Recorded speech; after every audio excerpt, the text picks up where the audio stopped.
The Barter Girl, written by Sippy S.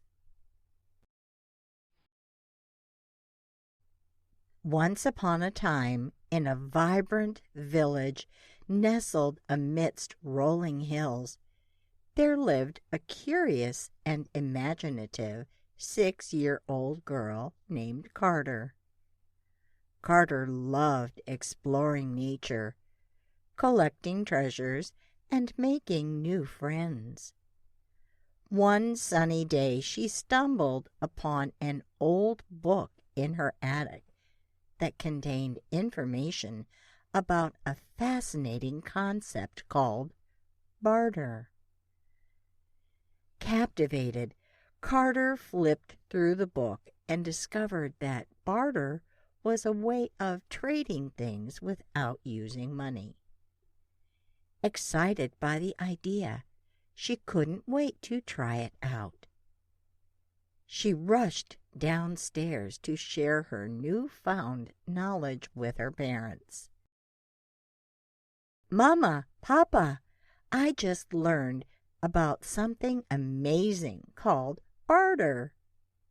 It's a way to trade things without using money," Carter exclaimed, her eyes shining with enthusiasm. Her parents smiled at her excitement and said, "That's wonderful, Carter. Bartering is an ancient practice where people exchange goods or services directly with each other. It's a way to share and trade things we have for things we need or want." Carter's imagination soared as she thought about all the possibilities. "Can I try bartering, Mama? I have some special seashells I collected. Do you think someone would like to trade something cool for them?" Her mother thought for a moment and replied, "That's a fantastic idea, Carter. We can visit the village market tomorrow and see if anyone is interested in bartering with you."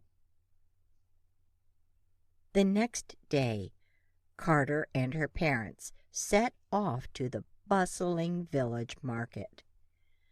The smells of fresh baked goods and people's laughter filled the air. They found a spot where Carter could display her seashells. Soon, a kind-hearted farmer named Mr. Smith noticed Carter's seashells and approached her stall. "Carter, those seashells are beautiful. I need some seashells to decorate my garden," Mr. Smith said with a warm smile. "In exchange, I can offer you a basket of fresh vegetables grown on my farm. Would you be interested?" Carter's eyes sparkled with delight. "Yes, Mr. Smith, I would love to trade my seashells for your basket of fresh vegetables." The barter was made, and Carter's heart danced with joy. She now had a basket filled with vibrant vegetables, and Mr. Smith had the seashells to decorate his garden. As Carter continued exploring the market, she discovered more opportunities for barter. A talented artist traded a beautiful painting for a basket of Carter's vegetables. In turn, Carter bartered the painting with a baker for a batch of scrumptious cookies. With each trade, Carter learned the value of exchanging things and the joy of connecting with others. Through bartering, Carter realized that everyone had something unique to offer, it wasn't just about goods. It was about building relationships and fostering a sense of community. She saw how the baker's cookies brought smiles to people's faces, and how the artist's painting brightened up someone's home. As Carter and her parents walked back home, their arms filled with treasures from their bartering adventures, Carter beamed with pride. She understood that bartering was a special way to share what she had and receive something in return. It was a reminder that trading and helping each other made the world a happier and more connected place. Over time, Carter became known as the Barter Girl in her village. People admired her spirit of generosity and her ability to find creative trades. The village market buzzed with excitement whenever Carter arrived with her collection of treasures. One day, a traveling merchant came to the village and heard about Carter's bartering adventures.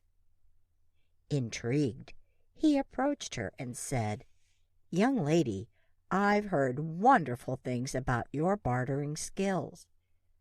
I have a proposition for you.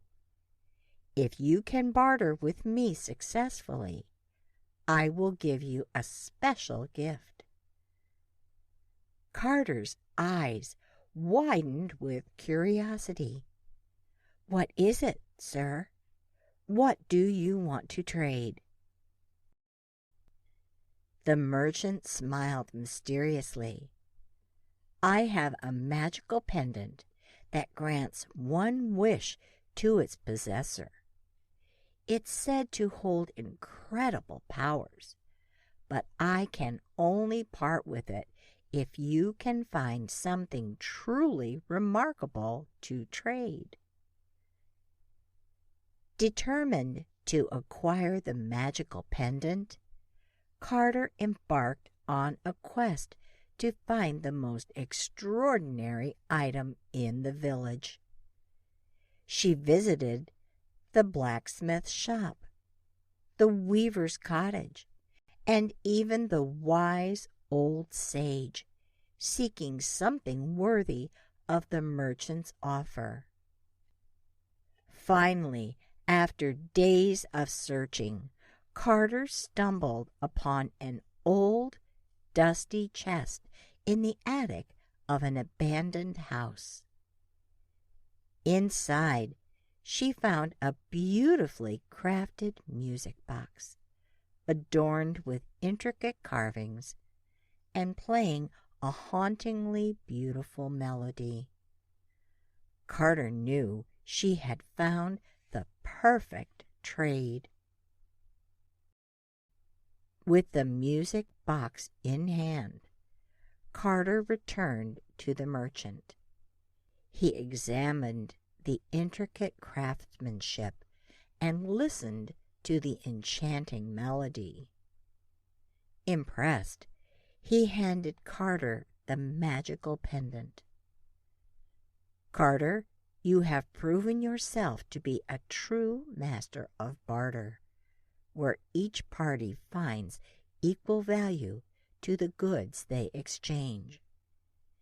May this pendant bring you happiness and grant your heart's desires," the merchant said with a genuine smile. Carter thanked the merchant graciously and made her way back to the village. The news of her successful trade spread quickly, and the villagers gathered to celebrate her achievement. Carter shared the story of her bartering adventure and how it had led her to this magical pendant. From that day forward, Carter continued her explorations, always eager to discover new things and share the spirit of bartering. She cherished the memories of those meaningful exchanges and the friendships she formed along the way. Carter knew that even without money, the magic of barter could bring joy and fulfillment to everyone involved. And so, the village thrived with a newfound sense of camaraderie and mutual support.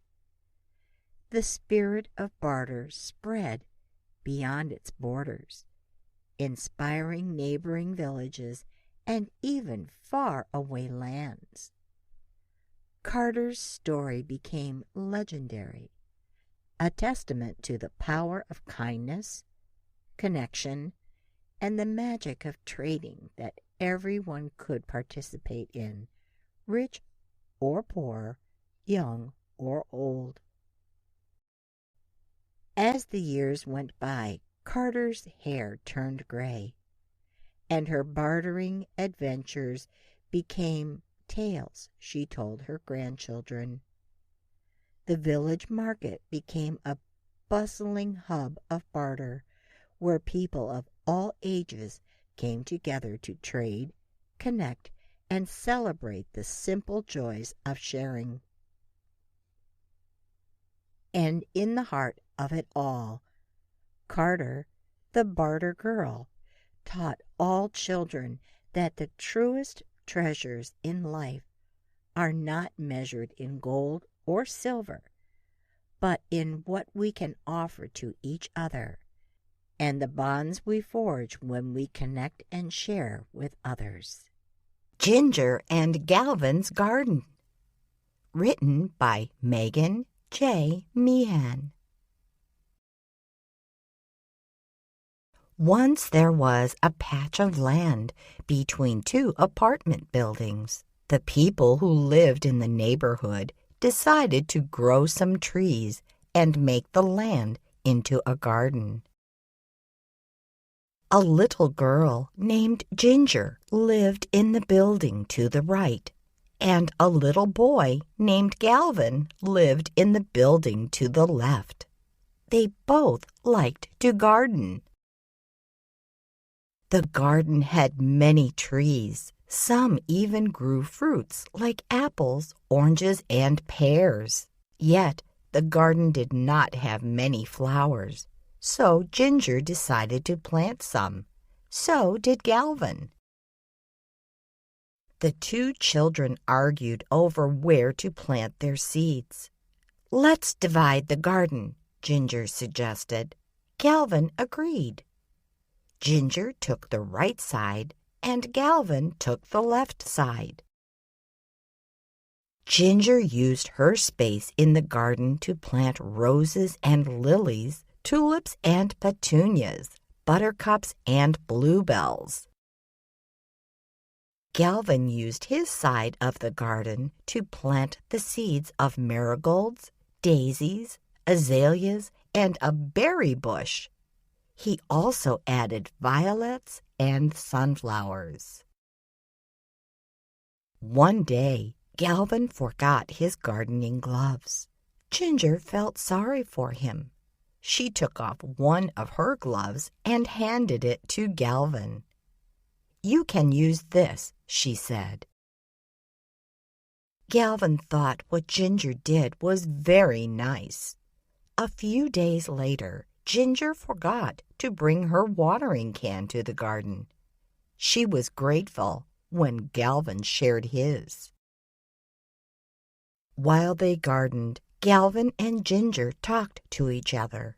They had a lot of things in common, and they were almost friends, but they both wanted to be the best. Ginger smiled whenever she imagined what her garden would look like in bloom. "My side will be much nicer than Galvin's," she thought proudly. Galvin believed his flowers would look very good in the springtime. My side will be much better than Ginger's, he decided confidently. Ginger and Galvin did their gardening during the sunny summer when the grass was lush and green. Over the next few months, they watched their garden change with the seasons. In the fall, the garden's trees were bursting with the colors of autumn: red, orange, yellow, and brown. In the winter, the garden's trees had bare branches. Only the pine tree kept its leaves. Still, all the trees looked beautiful when they were covered with snow and icicles. Finally, the spring arrived, and the flower seeds started to sprout. In full bloom, Ginger and Galvin's sides of the garden were both teeming with colorful plant life. Ginger's roses look nice beside my violets, Galvin thought. Galvin's azaleas look good next to my buttercups, Ginger thought. Yet neither child would say their thoughts out loud. "Let's ask Mrs. Lorillard," Galvin said. "She works at the botanical garden, and she will recognize the better side." "Good idea," Ginger replied, even though she liked both sides equally. Mrs. Lorillard lives nearby. She was delighted to visit the garden. "This is the most beautiful garden I have ever seen," Mrs. Lorillard exclaimed. "Who planted all these lovely flowers?" Ginger and Galvin looked at one another. "We did," they said. "I worked on the left and Ginger on the right," Galvin said. "But we helped each other," Ginger added. "Excellent," said Mrs. Lorillard. "This is a community garden. It belongs to everyone, and it needs variety. You should work together to make it look pretty." Mrs. Lorillard was right. "This garden is nicer because Galvin helped me," Ginger said. "Thanks, Ginger, for keeping me company," Galvin replied. Then the friends smiled and promised to keep their garden beautiful together. People always tell me that I'm a poet, but I don't know it. Sometimes the things I say just come out in a rhyming way. Just like the other day, I went to the playground and said to my friend Fred, "Let's go and shoot some hoops." He asked me if I wanted to get ice cream, and I said, "Sure, I'd like some scoops." Then he screamed, "You're a poet and you don't know it." Another time, I went to buy a new pair of sneakers at the mall and wore them outside to play ball. And when I told my friend Paul, "I feel 6 feet tall," he laughed and said, "You know it, you're a poet." Here's the thing a lot of people don't know, though. I never rhyme on purpose. It happens by accident. Like take this time at the circus. A bunch of clowns jumped out of a cake, and I was so surprised that I cried, "Awesome, guys! I can't believe my eyes!" And that's when my dad turned to me and said, "You're my little poet, and I know it." Another time, at the zoo, I said to my Aunt Sue, "We just saw a baboon and loon, a bear and a hare, a caribou and a kangaroo, plus a moose and a goose." Aunt Sue just rolled her eyes, totally unsurprised, and said, "There you go again, little poet. Don't I know it?" My rhyming can be a real burden, and I get teased. I'm especially displeased with the Boy Scouts, Sometimes they make me want to pout and shout. Once I was walking in a group with my troop when I saw an old lady trying to cross the street. So I said, "Excuse me, ma'am, you look so tired, just totally beat. Let me assist you for the last few feet." At which point everyone yelled, "You're a poet, don't you know it?" But I don't, not really, no matter how much it's said. I dread that there's something wrong in my head. Why else would I talk this way, so widespread? I've read medical books to find a diagnosis, but there's apparently no prognosis. Yet my teacher told me that it's good to be a poet, whether or not I know it. But it got me sad. It made me mad. I just couldn't stop rhyming in such perfect timing. I wanted to speak normally so nobody would laugh at me. Unfortunately, my brain just wouldn't let that be. I'd see a street and wonder, who will I meet? I'd see a lady in a black and white sundress and think, I should play chess. I just couldn't stop. It made me want to blow my top. I was really unhappy, but I didn't want to talk or explain. So one day I went out for a walk to try and clear my brain. As I was huffing and puffing along, I heard a voice call out like a song. "Hey son, is something wrong? Why do you look so low?" The tone was slow and steady. "Why don't you let me know about your troubles when you're ready?" I looked up and saw old Winston sitting outside the music store. The very sight of him made my spirits soar. Winston's retired now, but he used to be real famous, and he's still rich.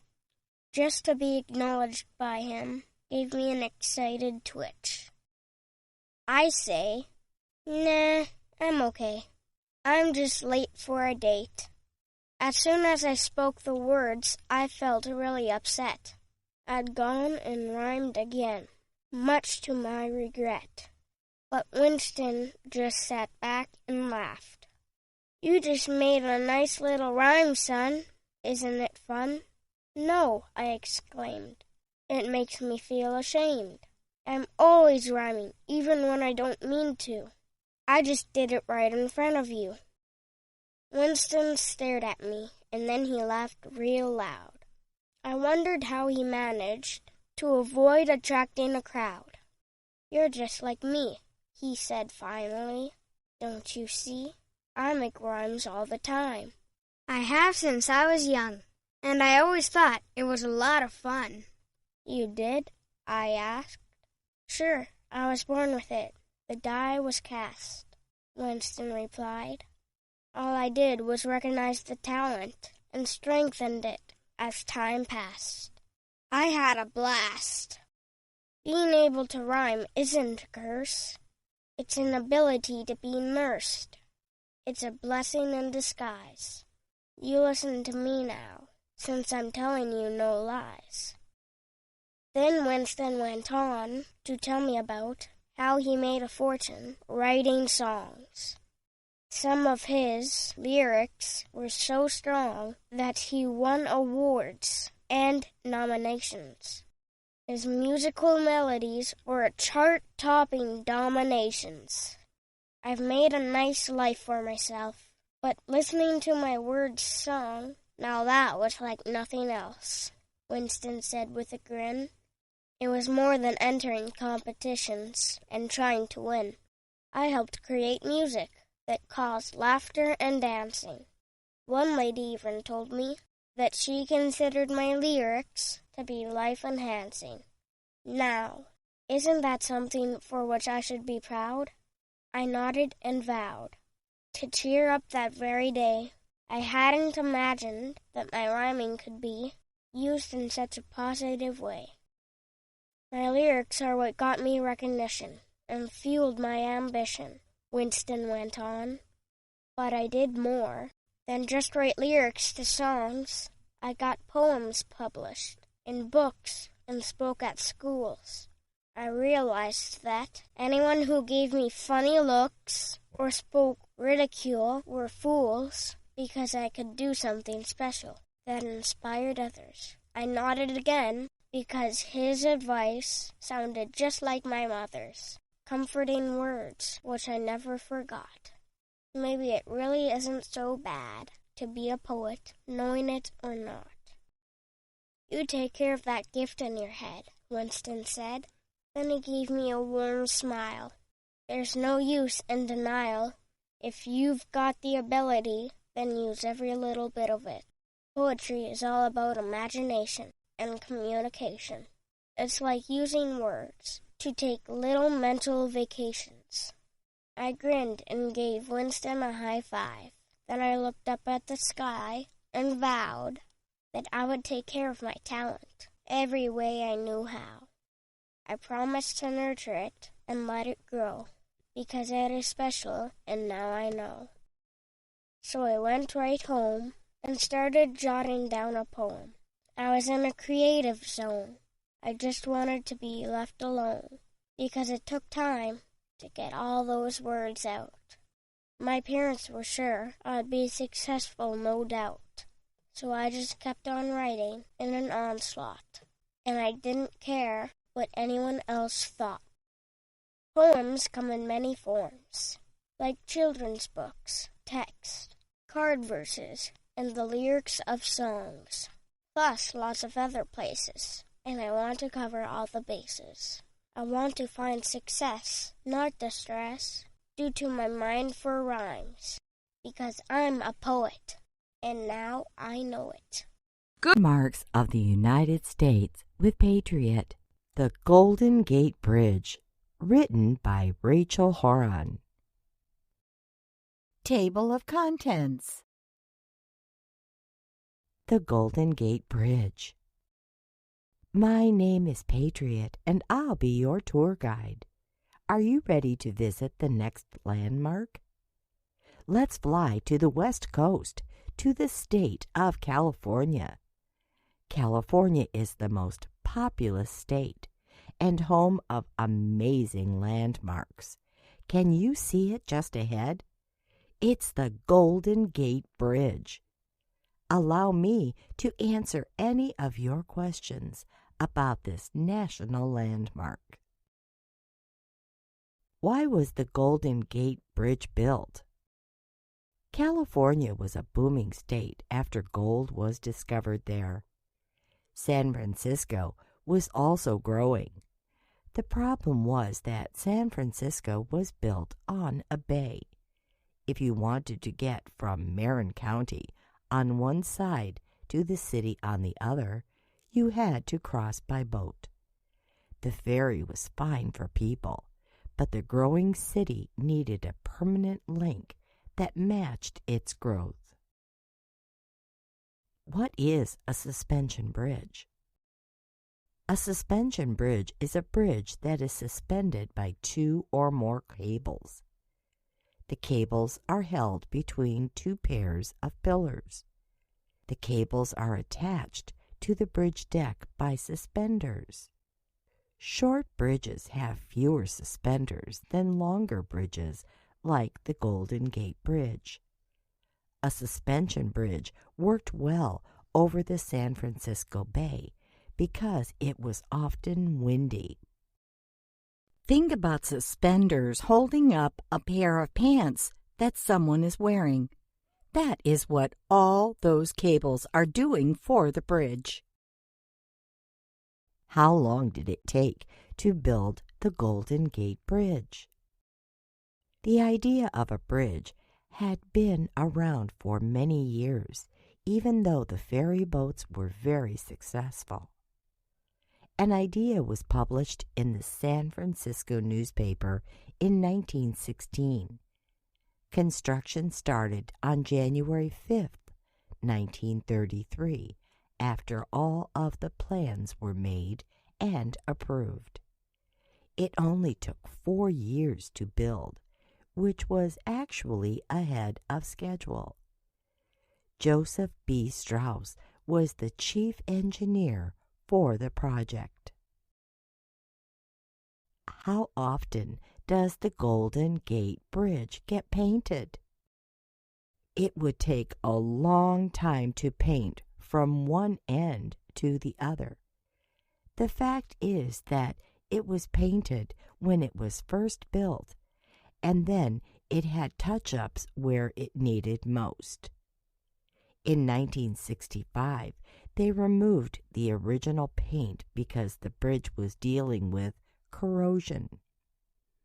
The new International Orange paint color helps protect the metal bridge from the salt spray from the ocean water. Is it the longest suspension bridge in the world?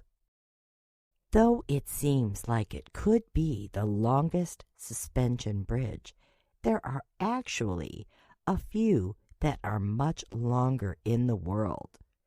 The largest one since 1998 is the Kashikaikyo Bridge in Japan. It is 6,532 feet long. The Golden Gate Bridge is 4,200 feet long. It was the longest in the United States until the Verrazano Narrows Bridge in New York City was built in 1964. That bridge is 4,260 feet long. Even though it is not the longest bridge in the world, it is the most photographed. How strong is the Golden Gate Bridge? On October 17, 1989, a strong earthquake hit San Francisco. There was a lot of damage to the buildings, freeways, and even the nearby Bay Bridge. However, the Golden Gate Bridge was not damaged. It still goes through a number of safety upgrades to this day to keep it in good condition. How can I come back to visit the Golden Gate Bridge? You can come back and drive from one side of the bridge to the other. Another way that you can see the bridge is by visiting the Golden Gate Bridge Welcome Center. There you can learn more about the bridge and visit exhibits about it. You can even follow the walking path and take your own photo of this amazing landmark. The Golden Gate Bridge by number. Over 1.2 million rivets, with about 600,000 rivets just in each bridge tower. Spans 4,200 feet. That is over a mile from tower to tower. 746 feet above water. 8,981 feet long total. Hung by two cables made from 27,572 individual strands of wire. Cost $35 million to build. 4 years to build. 11 construction workers died during the project. More than 2 billion vehicles have crossed the bridge since it opened. Speed limit on the bridge is 45 miles per hour. Takes about 10 minutes to cross the bridge from one side to the other. Takes between 5,000 and 10,000 gallons of international orange paint. Gerard and the Credit Card. Written by Sippy S. Once upon a time, a curious boy named Gerard lived in a cozy little neighborhood. Gerard loved going on adventures and exploring new things. One day, as he watched his mother pay for groceries at the store, he noticed her using a credit card. Gerard's eyes widened with excitement as he exclaimed, "Mom, why do you use a credit card? Do we not need money to buy things anymore? Are we getting these things for free?" His mother smiled and knelt down to his level. "Oh, Gerard, that's a great question. Let me explain the difference between cash, checks, and credit cards." Gerard eagerly nodded, ready to learn something new. His mom began, "Cash is what we use to buy things with physical money. We can see and touch it. When you have cash, you give it directly to the person selling something, like when we give money to the ice cream truck driver." Gerard nodded, recalling the times he paid for ice cream with coins. "Like the coins I used to pay for ice cream?" asked Gerard. His mother replied, "Yes. Cash is made up of two things, coins and bills. Coins are small, round pieces of metal. They come in different sizes, colors, and shapes. Some coins are worth more than others." Gerard's mother continued, "And bills are pieces of paper with special designs on them. They are mostly rectangular and come in different colors and sizes too. Each bill has a number on it that shows how much it's worth. You can use bills to buy things that cost a lot of money, like clothes or books." "Why can't we always use cash, Mommy?" asked Gerard curiously. "Good question. When you want to buy something, you have to give the cashier the right amount of coins or bills. Sometimes we don't have the exact amount or enough cash. It's also important to take care of the cash and not lose it," said his mother.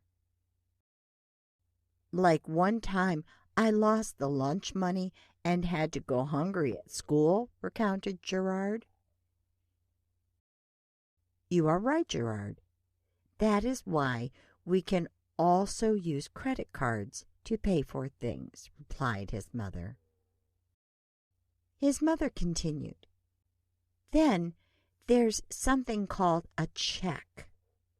A check is like a piece of paper that represents the money we have in the bank. When we write a check, it is a way to pay without using cash. We write the amount we want to pay on the check and give it to the person we owe money to." "Can I write a check, Mommy?" asked Gerard. "You need to have a bank account if you want to write a check. A bank account is like a special place where we keep our money at the bank. We can go to the bank and ask for a checkbook, which is a booklet of blank checks," his mother replied. "Just like the check you give to the people who cut our grass?" Gerard asked, trying to sound informed. "Yes, dear. We write checks when there is a lot of money to be paid," replied Gerard's mother. She added, "To write a check, we need to fill out some important things. First, we write the date on the check. This is the day we are giving the money. Then we write the name of the person or company we want to give the money to. We also write the amount of money in numbers and words, so there is no confusion," his mother replied patiently. "After we fill out all the important information, we sign the check. Our signature is like our special mark that shows it's indeed us giving the money. "What happens after we give the check to the person?" asked Gerard, slightly confused. "Once we give the check to someone, they can take it to their bank. The bank will then look at the check and make sure everything is correct. If everything is okay, the bank will give the person the money from our account and give them the check back as a receipt," replied his mother. "So a check is not money you get right away?" asked Gerard. "You got it, Gerard," answered his mother. Gerard's eyes sparkled with curiosity. "But what about the credit card? Is that like cash or a check?" His mother chuckled and said, "Well, a credit card is a bit different, Gerard.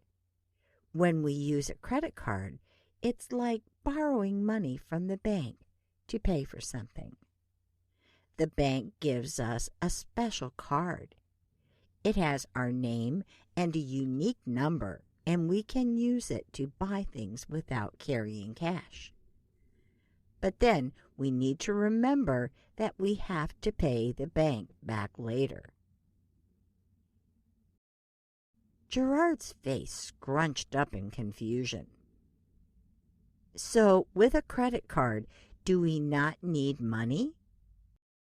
His mother explained gently, "Actually, Gerard, when we use a credit card, we're using money that the bank or the credit card company is lending us. We have to pay them back later, like when we borrow something from a friend and promise to return it." Gerard's eyes widened with understanding. "So the bank lets us borrow money, but we have to pay them back later." "Yes, exactly," his mother replied with a smile. "It's important to use credit cards responsibly and only spend money we know we can pay back. That way, we can enjoy the convenience of using a credit card while still being responsible with our finances." Gerard nodded thoughtfully, absorbing all the information. He realized that cash, checks, and credit cards were all different ways to pay for things. Each had its purpose and rules. From that day forward, Gerard had a better understanding of how money worked. He knew that cash was like physical money he could touch and give to someone. Checks were like special pieces of paper that allow us to give money from our bank to someone without using cash. Credit cards allowed us to borrow money from the bank or the credit card company with the promise to pay it back later. With his newfound knowledge, Gerard felt more confident in navigating the world of money. And whenever he saw his mother using her credit card, he knew it was not magic or free money. He couldn't wait to grow up, open his personal bank account, and pay with his very own credit card. Meanwhile, Gerard continued to ask questions, always eager to learn more about the world around him and how everyday things work. Hank Learns About a Bank, written by Sippy S. Once upon a time, in a friendly little town, there lived a curious 6-year-old boy named Hank. Hank loved exploring and learning new things. One sunny day, as he walked with his parents, they passed by a grand building with a sign that read, the friendly bank. Intrigued, Hank tugged at his parents' sleeves and asked, "Mom, Dad, what is a bank, and what does it do?" His parents smiled and decided it was a perfect opportunity to teach Hank about the functions of a bank. They entered the bank, and a friendly bank teller greeted them. Hank knew that a teller was a person who dealt with customers and their transactions in a bank. Hank's father said, "Hank, a bank is a special place that helps people manage their money. It keeps our money safe and offers many useful services." Hank's eyes widened with excitement as he asked, "How does it keep our money safe?" The bank teller explained, "Well, Hank, when you deposit money in a bank, it's like putting it in a special box. The bank takes care of that box and makes sure your money is safe from theft or getting lost." Hank's curiosity grew as he asked, "Can I see the box where the money is kept?" The bank teller chuckled and said, "I'm afraid you can't see the box, Hank. It's kept in a secure place, away from public view. But trust me, it's in good hands." Hank nodded, understanding that his money was being protected. Then he asked, "What other things can a bank do?" Hank's mother chimed in, "Banks can help us save money. We can open a special account called a savings account. We deposit our money there, and the bank helps it grow by giving us a little extra money called interest." Hank's eyes sparkled with excitement. "So the bank helps our money grow bigger?" "Yes, exactly," his father confirmed. "The bank rewards us for saving money, and over time our savings can grow even more." Hank pondered for a moment before asking, "Are there any other things a bank can do?" The bank teller nodded and said, "Absolutely. Banks can also give you a way to pay for things without using cash. You can have a special card called a debit card. It's like a magic card that allows you to buy things and pay for them directly from our bank account." Hank's eyes widened with wonder. "So I can use the debit card to buy toys or ice cream?" "Yes, you can," his mother replied with a smile.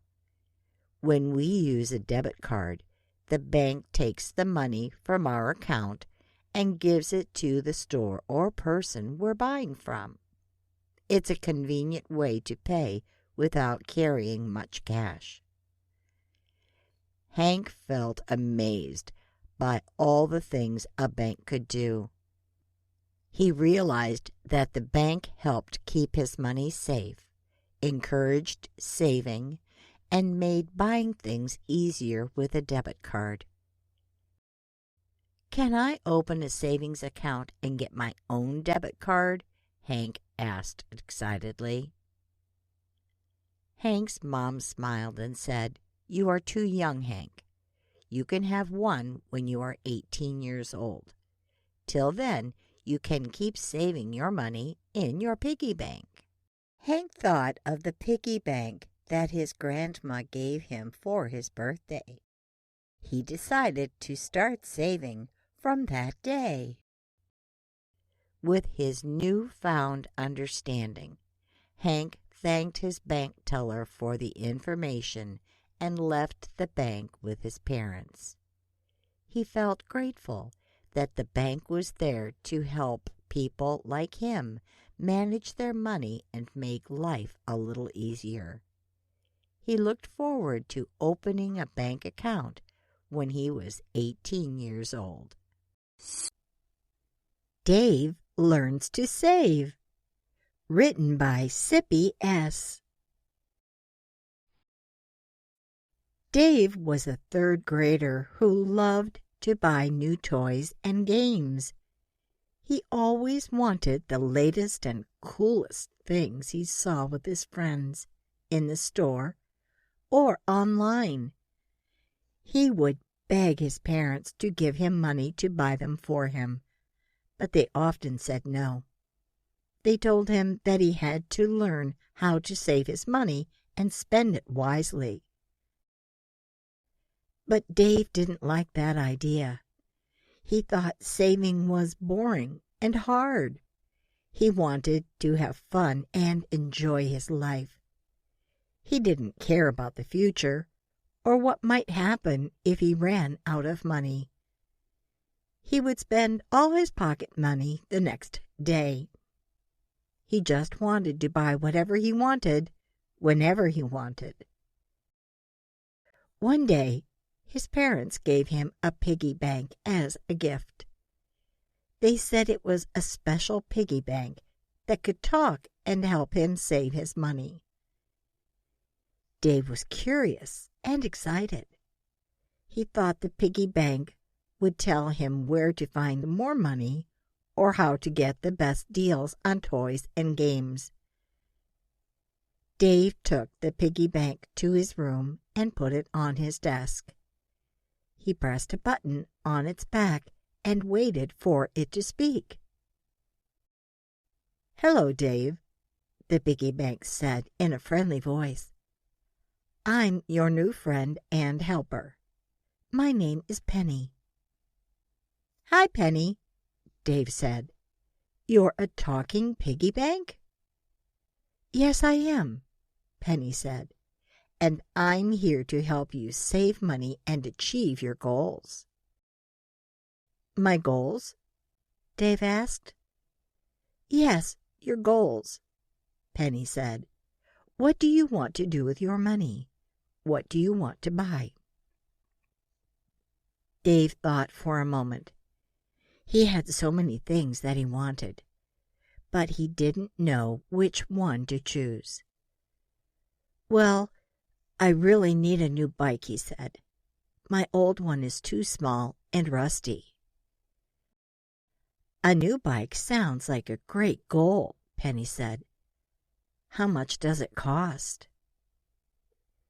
Dave looked online and found the bike that he liked.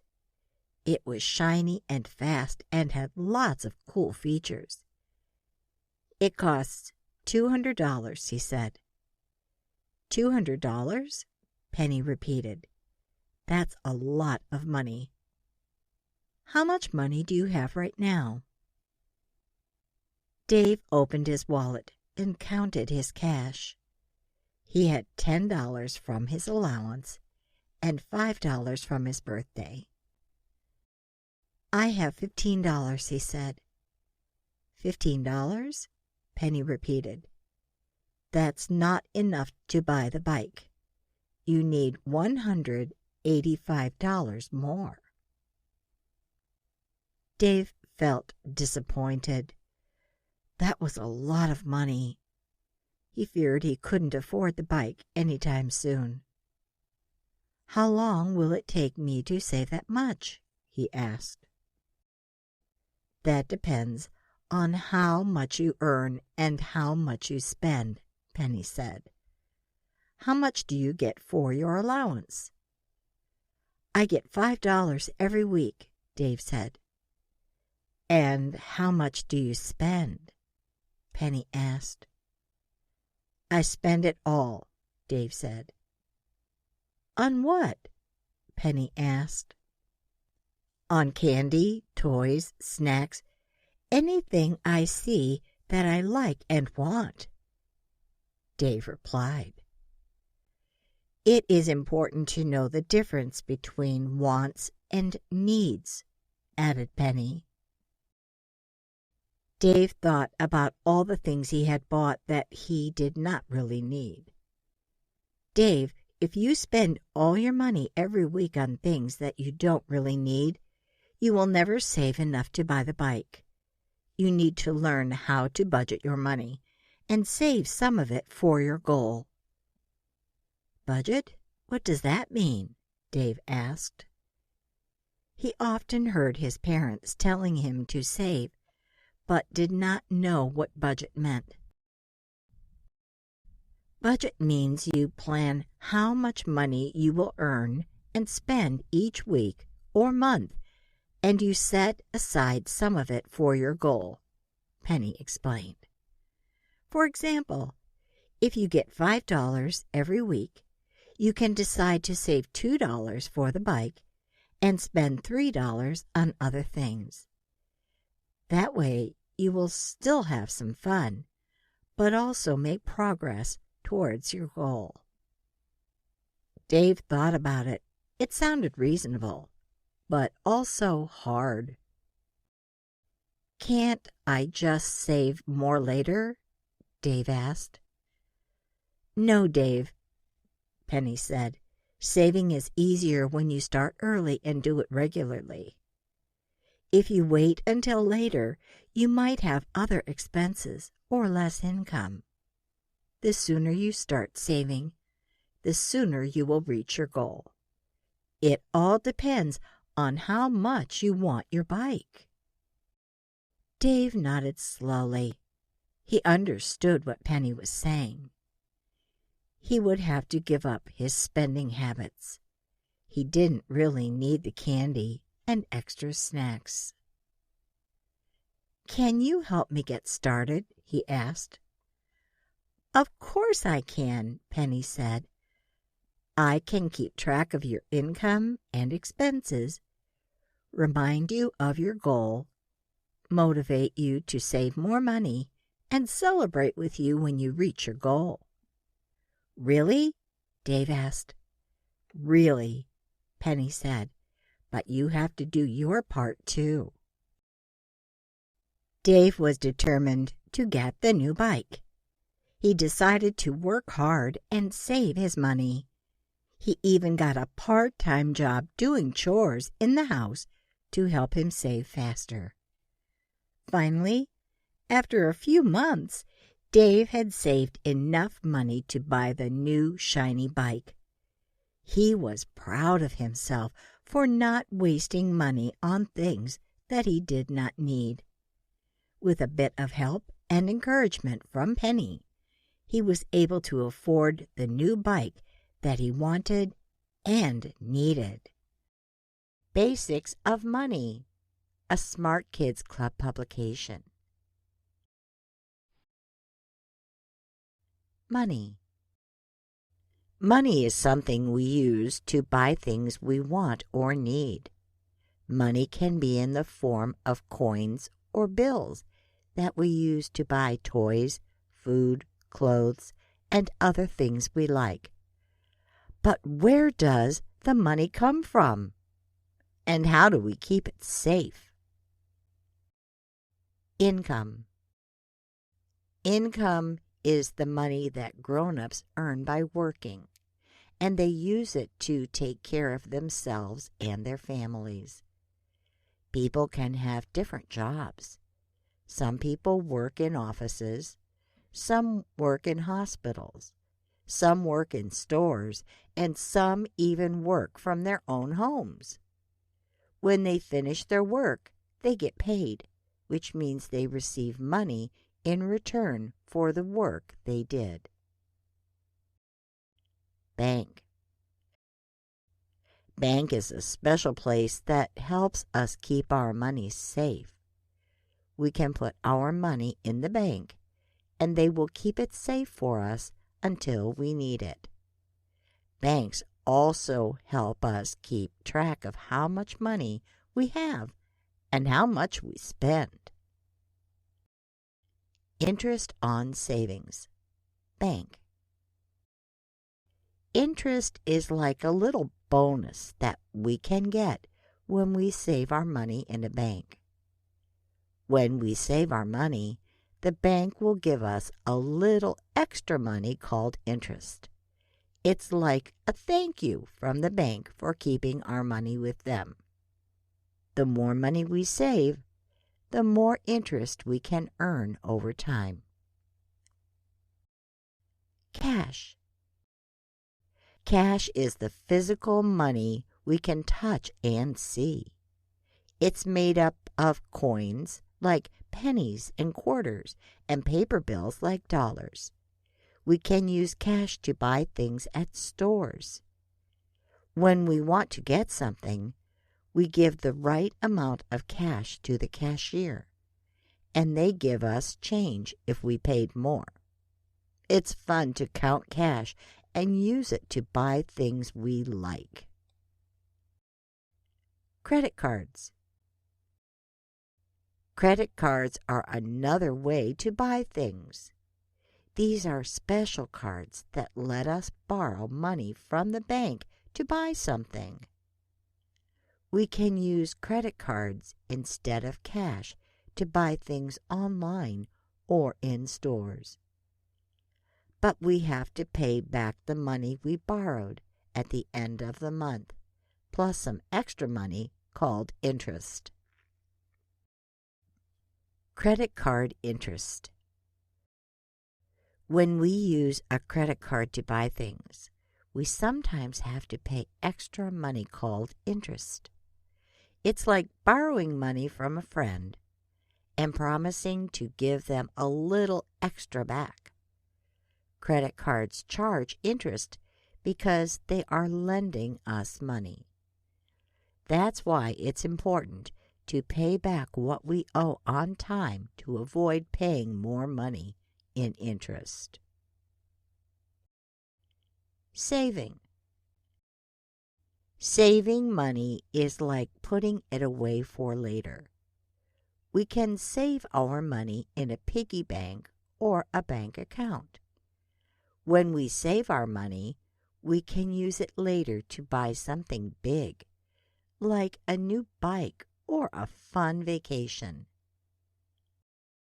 Spending.